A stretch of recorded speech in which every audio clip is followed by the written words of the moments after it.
Yonder, the Cloud Catcher Chronicles. As I said, it's gonna be my spotlight. $20. I know if you pre-ordered it was 16. If you pre-ordered at 16, I don't know if that's still going on after launch, but I know if you did pre-order, it was 20% off. It did that pre-order PlayStation thing. Yeah. So I'm not 100% sure if it's still that. Oh, did I tell you the UK thing worked? Cool. Yeah. There you go. Cool. You should play it. Yeah, I will. So basically, this game is from a studio of 3 people. Yeah. These 3 people are from Activision, Rocksteady, and others. They won't say what the other one is, but basically they've worked on big games. How is it others? Because they contracted some other people. So the studio itself is 3 people from Australia, but then they contracted other people to help because making a game this large and this good. I mean, Activision kind of sucks, but Rocksteady's great. I mean, Activision's got good things. They have great IPs. I just don't like Activision because of the stuff they do to Call of Duty. But the people who make the Activision game I'm not mad about good. That. Yeah. The people who... No, I just mean as a company. Yes. Yeah. Yeah. But basically, the way they classify themselves is a micro-AAA, which is a new term I've never heard. Oh, I like it. I like it. It's because they're like, oh, yeah, we also be AAA. There's actually on the PlayStation blog right now, if you go look it up, I can't remember who it was, but somebody from the team explained why they left their jobs. Like, yeah, we had cushy jobs. We all worked on AAA games. We want to do something fun. Yeah. And then it's really good read. But the game itself, like I said, rare style artwork, amazing lighting and sound. This game begs to be screenshotted. Really? Like there was one moment during I can't remember if it was during the live. It had to be during the live stream because I was by the waterfall. So I was just standing there and I swung the camera around to like just look for something. And I was like, I've got to screenshot this. You have the sun setting in the background. There's a day-night cycle. There's a year cycle. There's a season cycle. So it's pretty. Certain things come out during certain times. There's a farty forest. I saw that on your. Did you see the farty forest? Yeah. Dude, I love the farty forest. Didn't it have a name that was very similar to farty forest? They had a farty fern. Farty fern. I don't know if the forest itself it wasn't called farty forest. I mean, but if I it's thought a it forest was of ferns, then it's a farty I forest. thought it was pretty funny that I was like, it's a farty forest. Oh, it's actually a farty fern. I was like, yeah, go me. So each location has its own fauna, flora, along with changing seasons, a day-night cycle. The day-night cycle, I've yet to figure out how long it is. It's, from my experience, not that long. Like, it's one of those things where, like, when I'm playing for like an hour, I'll go through maybe 4 days, 3 or 4 days. Maybe every 15 minutes. So, yeah. And then by contributing to the island through talents like farming, crafting, cooking, brewing, and relationships can build with locals who offer you everything from resources to new farms as a reward. So there's a survival element to it or just crafting? Crafting. Okay. So picture, the way I've been describing this to people who don't know anything about it is picture Zelda without combat, because it's pacifist, with Minecraft crafting. And it's really, and the art style is, I want to say No Man's Sky, but people don't like No Man's Sky, but it's that sort of like... Gotcha. Everything's like hyper colorful. Unfinished textures, but hyper colorful, and I love that kind of stuff. Also, the animals in this thing are the cutest thing. If anybody sees a Groffalo, I think that's what it's called, Groffle, or a Fabbit that I can have stuffed, please let me know, because I want one of those. You want plushies? I want the plushies of the Groffle and the Fabbit. There's also a fox and something else. I haven't seen the last one yet. Hey Siri, what does the fox say? You can't. We'll get. Ding ding ding ginger ding. Fair enough. We won't.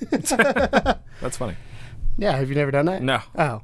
So the other thing that caught me completely off guard is they talk about the character as you. You are, the story is basically what you make it. Okay. Which I feel like you may not like it because of that. Well, you create your own story. I liked watching you play it. I thought it looked interesting. The problem that I have is I'm not a big pacifist when it comes to gaming. You like murdering I like things. to murder. I feel like at some point I'll want to kill something, but I won't be able to. Yeah, and then I went fishing the other day, by the way. crafting has never done it for me. Yeah, see, I love crafting. But I built a farm. That's just my opinion, man. I went fishing, dude. We spent on the stream. Fishing sounds fun. On the stream, we spent probably 30 minutes just going to different watering holes and fishing. Yeah, and it started with small fish, and the fishing mechanic's really cool. So the way it works is you put your lure out and then you move it around, and there's little fish that show up first and then bigger fish show up afterwards. Obviously, the little fish are easier to catch. Bigger fish, you got to wait. So you got to avoid the little fish with your lure to get the big fish. And then when they're hooked, there's an arrow that points in the direction that it needs you to pull. So like if I hook it this way, fish goes that way, I need to pull it the opposite of which way he's going. So it's really hard to do. Like you're like, I can't do this. But you feel so accomplished if you get a big fish. I got a goldfish. Not like a goldfish, but like a goldfish. A lucky goldfish are not big, Keegan. A lucky goldfish. I got a 5-star fish when I was fishing, so that was cool. The other thing, what I was going to get to, is the character customization. So the character is you. or whatever you make it. So I started on my personal playthrough. I'm a male. I have blue hair. I have blue eyes because I always give my characters blue eyes because I love baby blues. And you start with the same tattered outfit. I've then gotten a few other clothes from doing quests. I get rewards, all that kind of stuff. On my stream character, which there will be more live streams of it, I will showcase some of the other locations now that I'm allowed to. I started with a female. She had red hair, right? Yeah, she had red hair, and then you have the same tattered clothes. First thing I found was a pair of hipster glasses. Okay. And I can't remember the description exactly, but it was something like, this is the pinnacle of hipster fashion. I then found a top hat. Okay. So I had hipster glasses, top hat, tattered clothing. It was wonderful. Just needed a monocle. Yeah, I haven't found one of those yet.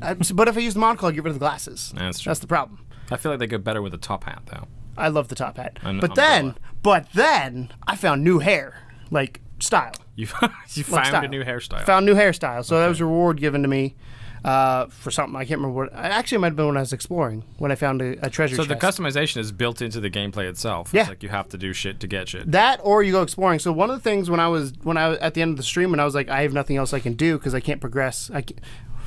We were tied to the first two areas before launch. For the embargo. Yes. So I couldn't go outside that to progress the game. So I was like, let me just go exploring, which is what this game is. And I think that's why they did it. So you explore the area fully. And I was like, there's a cave here. Let me go in this cave. Let me see what's down here. I was like, secrets. Like, oh my God. Like, you thought you were done. Then you like go this way and you're like, oh, there's a whole other section. I found a town that I didn't know exist. Like, it's like, oh, I found a lake. So it's a pretty big game then. It's a relatively large game. The first two areas, I think there's 7 or 8 total. I'm not 100% sure on the number. Took me 2.5 hours to get through the first two areas, and I hadn't done everything because I assume it gets harder because you come back to areas once you get certain things. So the goal of the game, as it said, there's what's called Merc coming over Gemea, and you got to clear the Merc. The way you clear Merc is you get sprites. And what sprites are these little creatures? Picture like Navi from Zelda, that type of thing. So you get these sprites that you have to collect. You have to have a certain number of sprites to get rid of the Merc. So the first one, you get one, and So you catch a bunch of little fairies, and you make them clean up some shit. Yeah, and I don't know what the ultimate goal is. Like, you can see where you're going. You can see like the source. You got to find the origin of the Merc. I don't know what's at the origin. Maybe it's a new game, No Man's Sky. But I'm excited to see what's there and kind of see what's causing this, because I feel like you become part of the world of trying to clear this thing up and clean it up, and you want to help these people out. And it's a lot of fun just going around exploring. One of the things I found is you also can get shampoo, like hair dye. I think these use like blue shampoo is what they call it. So like my hair started out red. We then found Super Saiyan yellow, so we went yellow, and then we found some more blue, so we went to blue, and then we found something else. We went back to blue. Like, I'm more excited to see what the little things are that pop up. That I'm like, oh, that's a thing, or like clothing. Like clothing, there's like 17 different clothing options for each thing. I have a feeling that I'm not gonna see for a while, and it's gonna be one of those things where I'm like, what do I need to get? What am I missing? Like, who do I get? So it's a collector game. Yes, for you especially. It's a building, it's a collecting, and but it's a pacifist. Completely pacifist. So there's no real action per se. It's exploration. Just a lot of exploration. Which is, I think this game would do puzzles. Kind of, but not really. So what do you like? You just have to like literally farm people's land and shit, and they give you stuff. And no, so like the beginning area, what they do is there's the quests are like find me this or craft me that. So you do those kind of things. There are one of the first things you learn to do is how to get a farm. Okay. So to get a farm, you had to go do a quest for this guy, and he's like, here's a farm. You then have to build a pretty generous fellow. Yeah. You then have to build a stable on that farm. You then have to adopt an animal for that farm and take care of it. And each farm has a rating. So, like, you have animal healthiness. You have food levels, all this kind of stuff.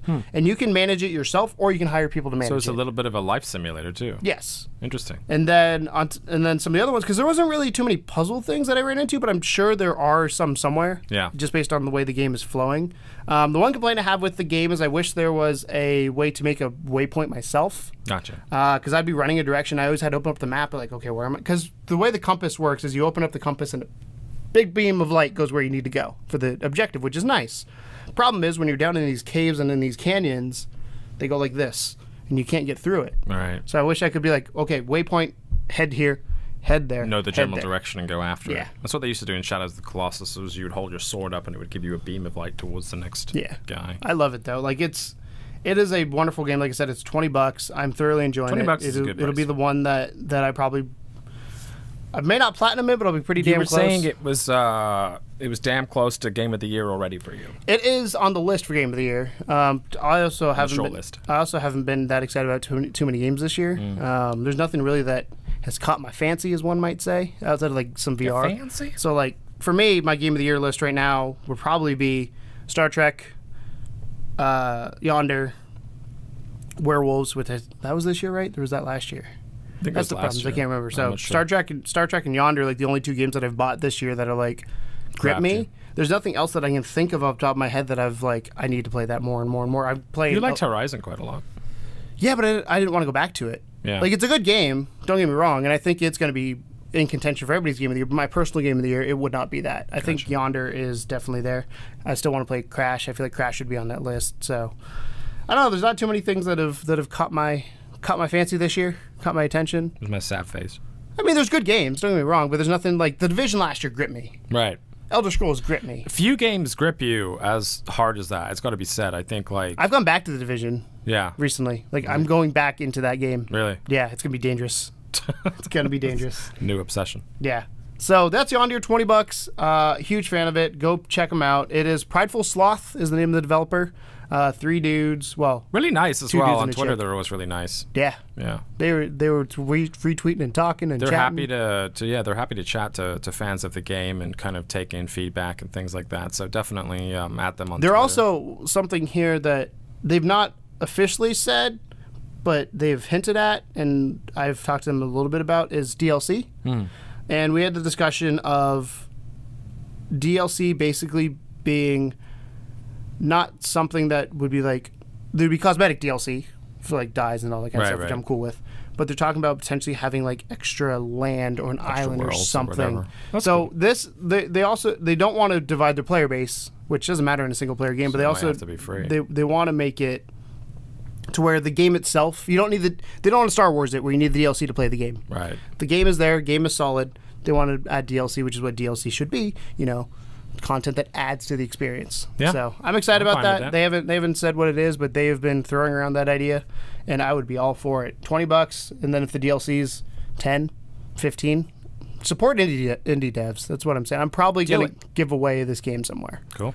So, what's You wanna hear yours? about my game? Yours is probably way different than that one. It is way It's not different so to happy that cheerful. one. It's